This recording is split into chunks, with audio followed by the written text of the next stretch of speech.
Nah, itu proses yang 3.0. Nah, untuk HR management dan payroll cycle sendiri, kita ada 4 proses. Yang terakhir ini jika kita melihat di slide ini, yaitu adalah employee termination. Nah, ini dialami oleh setiap karyawan, karena kan setiap karyawan juga pasti akan melalui masa pensiun.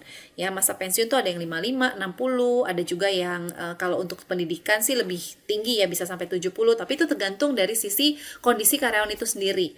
Nah, jadi di sini untuk employee termination dibagi menjadi dua, yaitu kita bisa mengidentify lagi, misalnya identify termination. Kenapa sih mereka karyawan ini kok mau berhenti sih, harus dievaluasi gitu, faktor-faktor penyebabnya itu apa. Nah, kemudian kalau misalnya bisa nggak sih kalau dia merupakan high quality employee, ya coba di interview lagi, kira-kira kesulitannya apa, nah di support apa yang dari perusahaan bisa lakukan sehingga dia tidak jadi berhenti gitu, atau mungkin dia dapat offering yang lebih baik, nah kita bisa cari tahu di sana.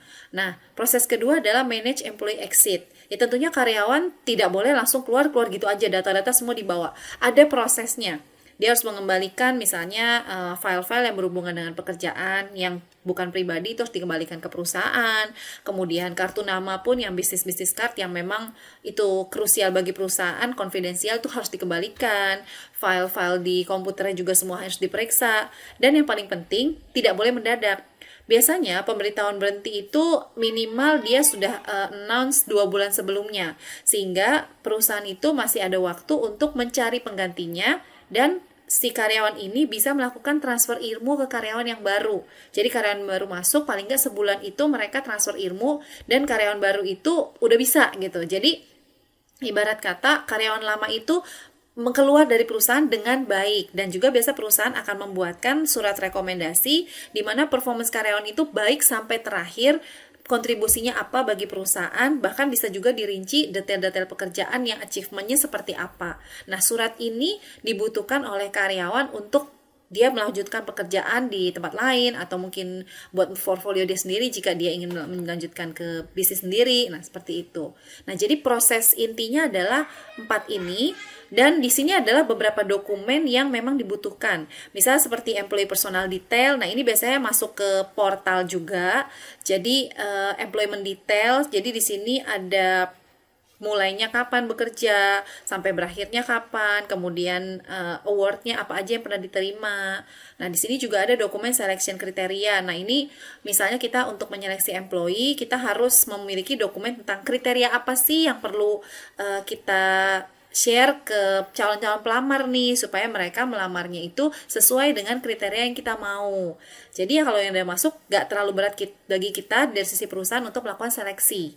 Nah, terus kemudian di sini adalah job application. Nah, job application ini adalah untuk pengisian, istilahnya job application yang masuk ke perusahaan itu disimpan. Siapa tahu nanti pada saat perusahaan itu membutuhkan staff lain di bagian yang lain, dia bisa mereview dari job application yang sudah masuk ke perusahaan dan bisa memanggil kembali orang-orang yang mungkin tadinya tidak sesuai. Nah, tapi ini ada posisi baru yang sesuai dengan kriteria si orang A. Nah, kita bisa panggil lagi dia ke sini. Nah, kemudian yang terakhir adalah termination letter. Nah, di sini menerangkan kapan employee terakhir bekerja, kontribusinya berapa lama bagi perusahaan.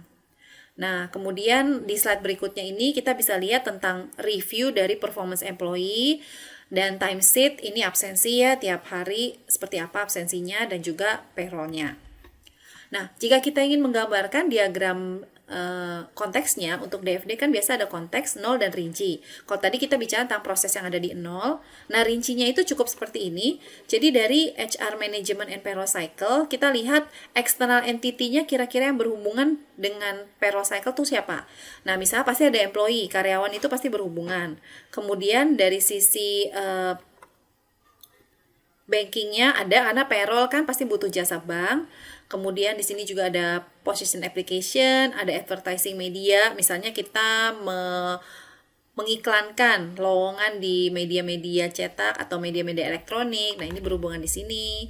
Terus dengan operational department yang memang menggunakan employee tersebut, dan juga dengan cycle-cycle lainnya.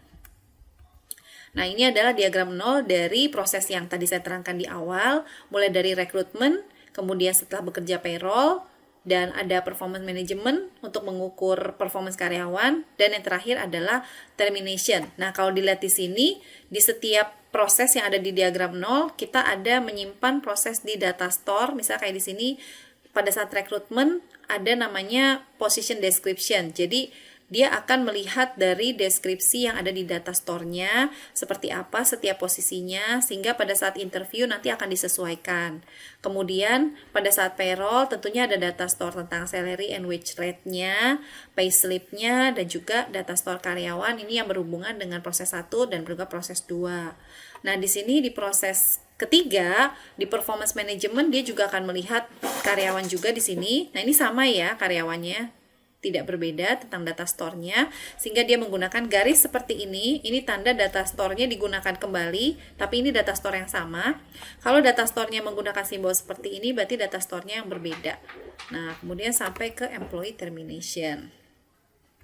Kira-kira seperti itu flow-nya, dan ini adalah isu-isunya tentang trade-nya apa, kontrolnya apa, kira-kira apa sih yang bisa dilihat dari pada saat kita hiring employee, terus kemudian backup-nya seperti apa. Nah, di sini kan kita juga bisa melihat backup and disaster recovery. Misalnya kayak kalau kita merekrut karyawan, terus tiba-tiba ada bencana dan karyawan itu tidak bisa hadir pada saat interview, proses seperti apa? Misalnya kayak sekarang, oh ya udah pakai interviewnya online aja. Nah, itu kita akan manage di sini. Itu saja dari saya penjelasan untuk modul tentang HR dan payroll ini. Terima kasih.